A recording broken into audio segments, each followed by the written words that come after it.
Former South Africa President Nelson Mandela has died at age 95 of complications from a recurring lung infection. The anti-apartheid leader and Nobel laureate was a beloved figure around the world, a symbol of reconciliation from a country with a brutal history of racism. Mandela was released from prison in 1990 after nearly 30 years from plotting to overthrow South Africa apartheid government in 1994. In a historic election, he became the nation's first black leader. Mandela stepped down in 1999 after a single term and retired from political and public life. Born Nelson Rolihlahla Mandela in Transkei, South Africa on July 18, 1980. He was one of the world's most revered statesmen and revolutionary who led the struggle against apartheid in South Africa. A qualified lawyer from the University College of Fort Hare and the University of Witwatersrand, Mandela served as the President of South Africa from 1996 to 1999. His political career started in 1944 when he joined the African Nations Congress, and he participated in the resistance against the then government's apartheid policy in 1948. In June 1961, the ANC executive approved his idea of using violent tactics and encouraged members who wished to involve himself in Mandela's campaign. Shortly after, he found Umkhonto we seized the armed wing of ANC and was named its leader. In 1962, he was arrested and convicted of sabotage and other charges, and was sentenced to 5 years of religious imprisonment. In 1963, Mandela was brought to stand trial along with many fellow members of Umkhonto we seized for conspiring against the government and plotting overthrow it by the use of violence. On June 12, 1964, 8 of the accused, including Mandela, were sentenced to life in prison. His statement from the dock at the opening of the defense trial became extremely popular. He closed his statement with, "During my lifetime, I have dedicated myself to the struggle of African people. I have fought against white domination, and I have fought against black domination. I have cherished the idea of a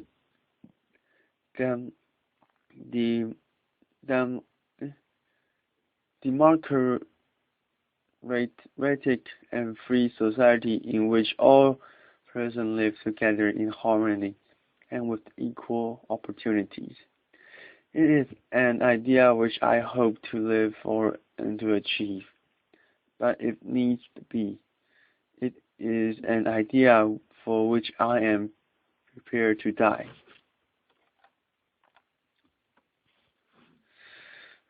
Mandela served 27 years in prison, spending many of those years at Robben Island Prison off Cape Town. While in jail, his reputation grew and he became widely known across the world as the most significant flag leader in South Africa.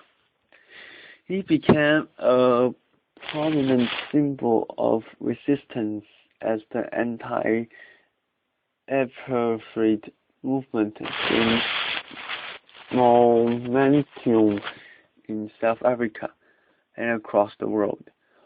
On the island, he and other prisoners were subjected to hard labor in a lime quarry. Racial discrimination was rampant, and prisoners were segregated by race, with the black prisoner receiving the fewest ration. Mandela was written about how he was allowed one visitor and one letter every 6 months. In February 1985, President P.W. Botha offered Mandela his free on condition that he unconditionally reject violence as a political weapon, but Mandela rejected the proposal. He made his sentiments known through a letter he released via his daughter. What freedom am I being offered while the organization of the people remains banded? Only free men can negotiate. A prisoner cannot enter into contracts, he wrote. In 1988, Mandela was moved to Worcester Prison and would remain there until his release. Throughout his imprisonment, pressure mounted on the South Africa government to release him. The slogan "Free Nelson Mandela" became the battle cry of the anti-apartheid campaigners. Finally, Mandela was released on February 11, 1990. In an event streamed live across the world after his release, Mandela returned to his life work, striving to attain the goal he and others had set out almost 4 decades earlier. In 1991, the First Nation Conference of the ANC was held inside South Africa since the organization had been banned in the 1990s. President Mandela was elected president of the ANC while his friend Oliver Tambo became the organization's national chairperson. Mandela's leadership and his work, as well as his relationship with then-President F.W.D. Villiers-Cook, were recognized when they were jointly awarded the Nobel Peace Prize in 1993. South Africa's first multi-trackal elections, held on April 27, 1994, saw the ANC storm in with a majority of 62% of the vote, and Mandela was inaugurated in May 1994 as the country's first black leader. As president from May 1994 until June 1999, Mandela presided over the transition from minority rule and apartheid, winning international respect for his advocacy of nation and international reconciliation.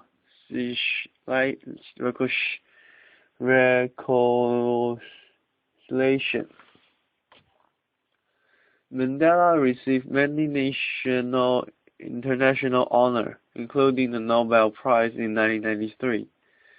The Order of Merit from Queen Elizabeth II, and the Presidential Medal of Freedom from George W. Bush. In July 2004, the city of Johannesburg bestowed its highest honor by granting Mandela the Freedom of the City at a ceremony in Orlando. In 1990, he received the Bharat Ratna Award from the government of India and also received the last ever winning Peace Prize from Soviet Union. In 1992, he was awarded the Atatürk Peace Award by Turkey. He refused the award, citing human rights violation committed by Turkey at the time, but later accepted the award in 1999. Also in 1992, he received the Nisham-e-Pakistan, the highest civil service award of Pakistan.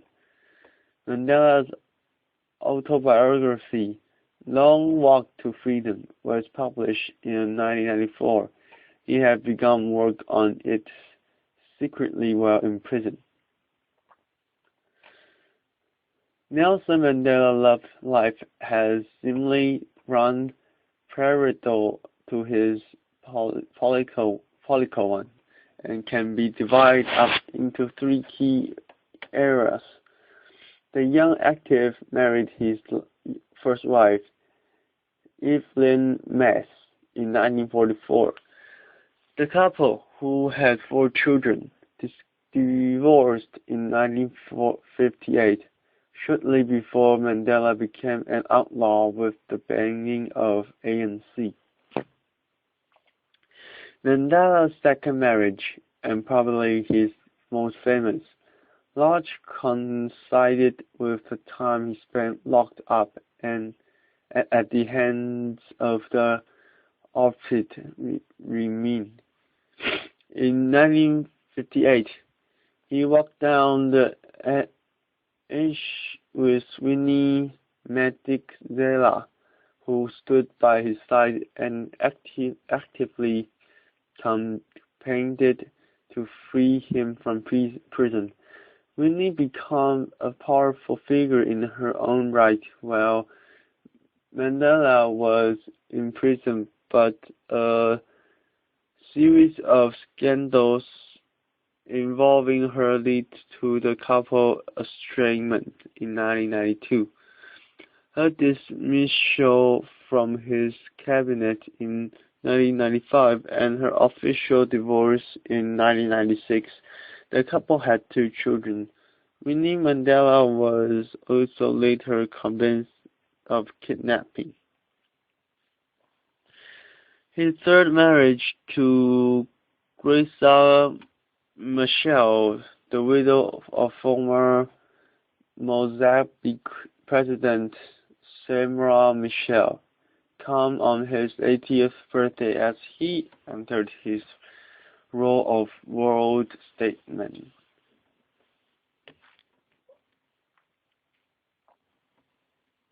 India's Mars mission enters second stage, outpasses space rival China. India's first mission to Mars left Earth orbit earlier on Sunday, clearing a critical hurdle in its journey to the Red Planet and overtaking the effort in space of rival Asian giant, China. The success of the spacecraft, scheduled to orbit Mars by next September, would carry India into a small club, which includes the United States, Europe, and Russia, whose probes have orbited or land on Mars. India's venture, called Manalagan faced more hurdles on its journey to Mars. Fewer than half of missions to the planet are successful. While Mangalan takes 1.2 billion dreams to Mars, we wish you sweet dreams. India's space agency said in a tweet soon after the event, referring to the citizen of the world's second most popular country. China, a keen competitor in space race, has considered the possibility of putting a man on the moon sometime after 2020 and aimed to land its first probe on the moon on Monday. It will deploy a buggy called the Jade Rabbit to explore the lunar surface in the mission that will also test its deep space communication technologies. China's Mars probe piggybacked on a Russian spacecraft that failed to leave Earth orbit in November 2011. The spacecraft crumbled in the atmosphere and its fragments fell into the Pacific Ocean. India's mission showcases the country's cheap technology, encouraging hopes it could capture more of the $304 billion global space market, which includes launching satellites for other countries, and it says, given its cost-effective technology, India is attractive, said Rajeswar Pillai Palin, an expert on space security at the Observation Search Foundation think tank in Delhi. India's low-cost Mars mission has price tag of 4.5 billion rupees, just over 1/10 of the cost of NASA's latest mission there, which launches on November 18. Homegrown companies, including India's largest investigation group, Larsen Torbal, one of its biggest conglomerate,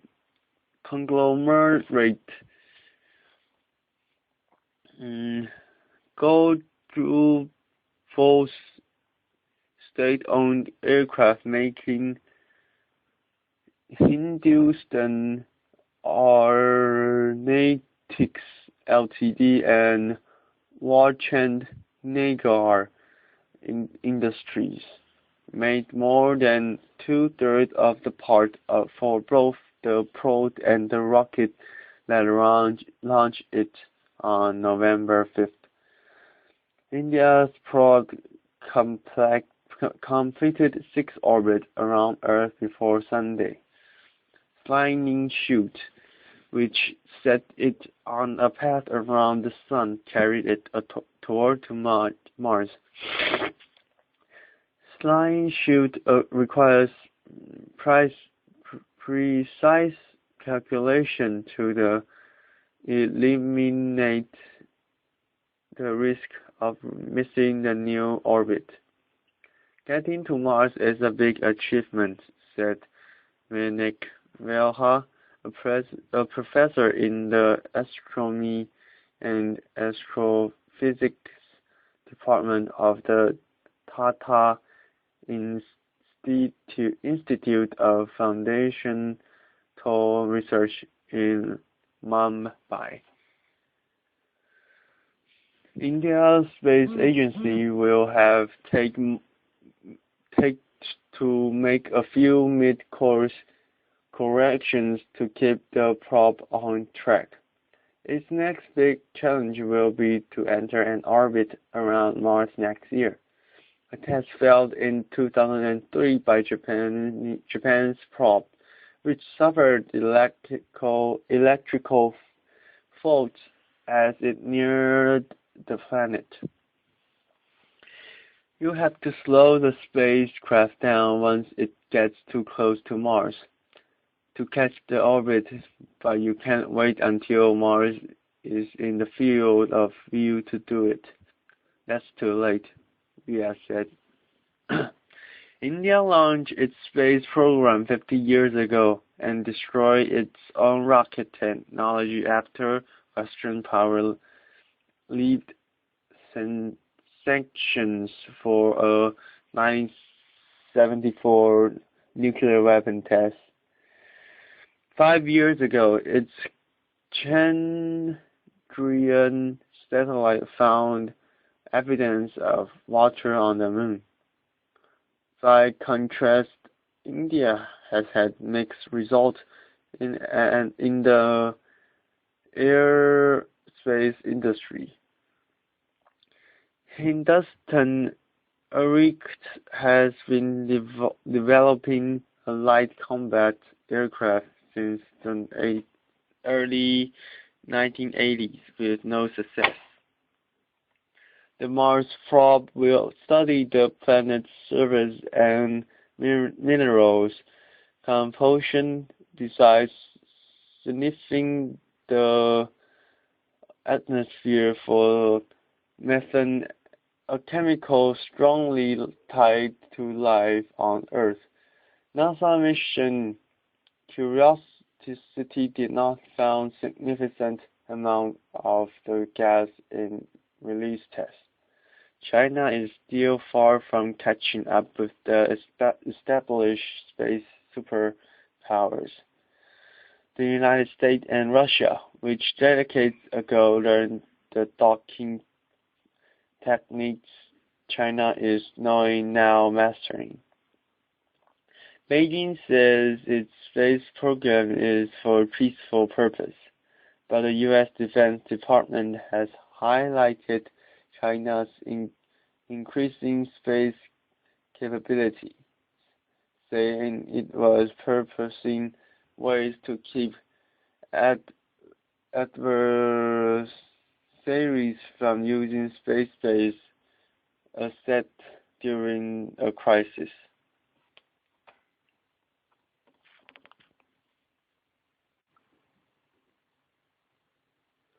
The Shiny is already wearing off Apple's new Touch ID.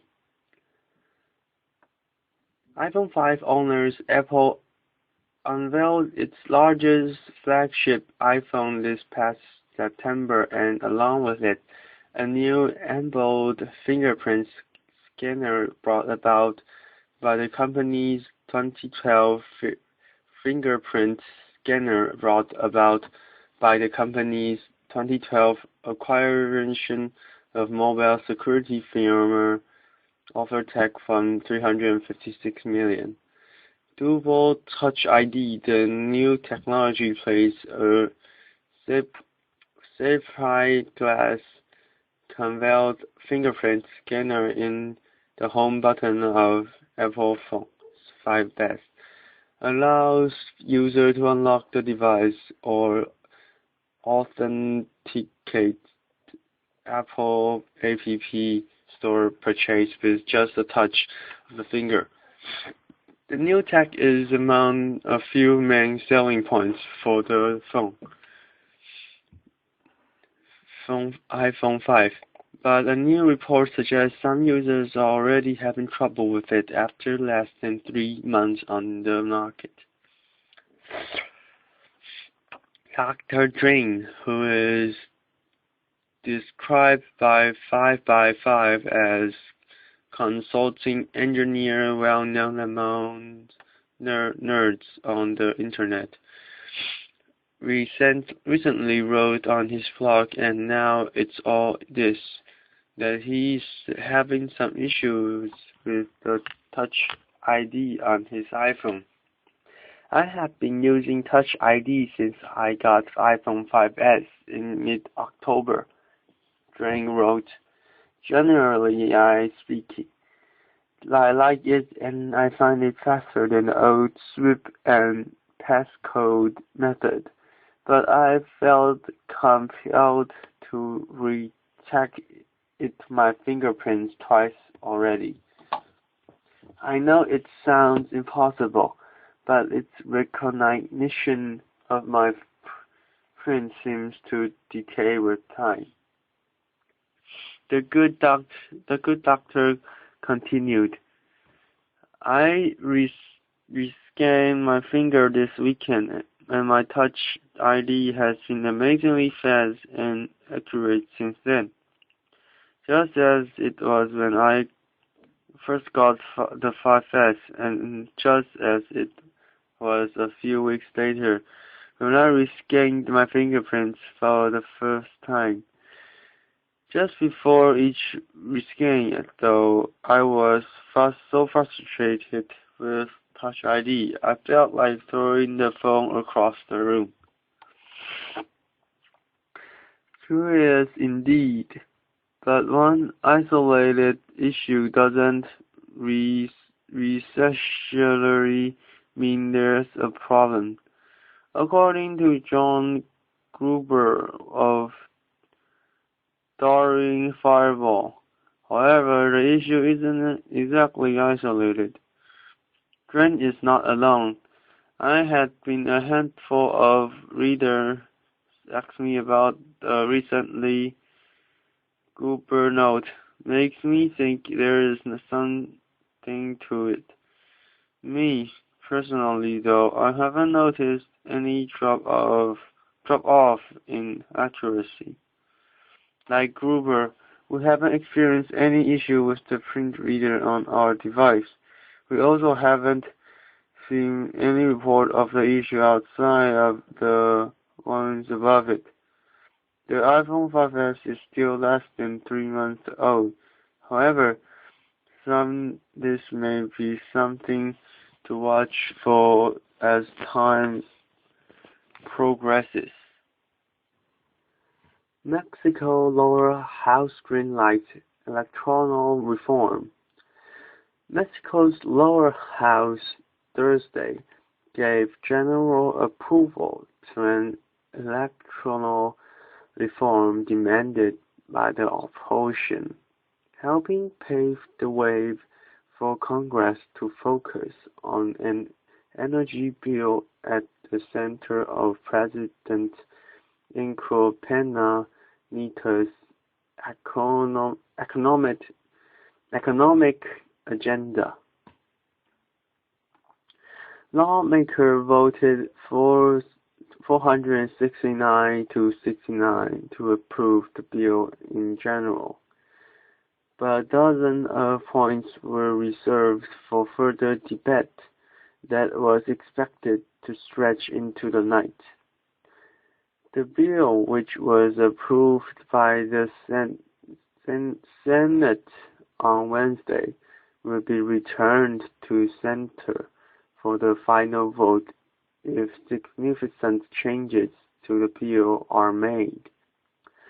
Opposition conservatives have made their support for backing the energy overhaul conditional on passage of the electoral reform, which would allow lawmakers to serve consecutive terms in office. Sarah Palin accepted Martin Fauci's apology on Tuesday, a day after the MSNBC host resigned in the wake of a scandal stemmed from comments he made about her. My role is to accept his apology and be humble enough to accept it and move on. Palin said on Fox Friends, "At this point, I'm used to it. In this world, you are going to be hurt and attack will come your way." Last month, Fox her apology to Palin and MSNBC viewers after suggesting on air that the former Alaskan governor be defected on for comparing the federal debate to slavery. I made some comments which were deeply offensive and directed to Gov. Shara Plan. Gershwin said on November 18th, I want to take this opportunity to say sorry to Mrs. Plan and to also offer an unreserved apology to her friends and family. Her supporters, our viewers, and anyone who may have heard what I said. My words were wholly unacceptable. But the initial apology was apparently not enough for Plan, who cancelled a scheduled holiday interview with the Today Show in protest over NBC News not taking action against Beth Hire.